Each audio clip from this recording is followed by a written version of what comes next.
après la chose faite, après le coup porté, après le joug très dur librement accepté, et le fardeau plus lourd que le ciel et la terre, levé d'un dos vraiment et gaiement volontaire. Après la bonne haine et la chair en cœur, le rêve de tenir, implacable vainqueur, les ennemis du cœur et de l'âme et les autres, de voir couler des pleurs plus affreux que les nôtres. De leurs yeux dont on est le Moïse au rocher, tout ce train mis en fuite, et courir le chercher. Alors on est content comme au sortir d'un rêve. On se retrouve net, clair, simple. On sent que crève un abcès de sottises et d'erreurs.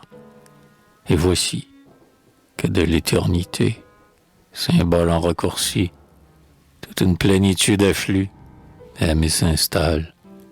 L'être palpite entier dans la forme totale. Et la chair est moins faible et l'esprit moins prompt. Désormais, on le sait, on s'y tient. Fleur errant, le lys du fer pur, celui du chaste dire.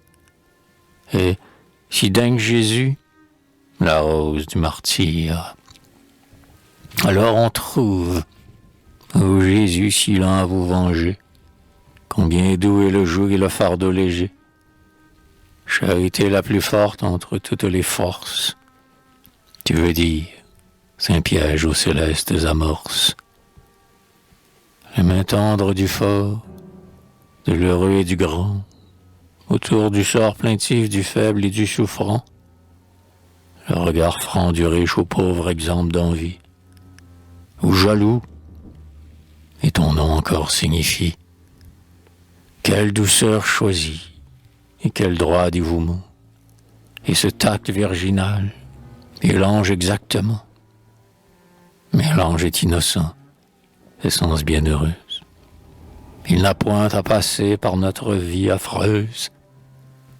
Et toi, vertu sans père, presqu'une, n'es-tu pas, humaine en même temps que divine, ici-bas, ou si la conscience a dû, pour des fins sûres, surtout sentir en toi le pardon des injures.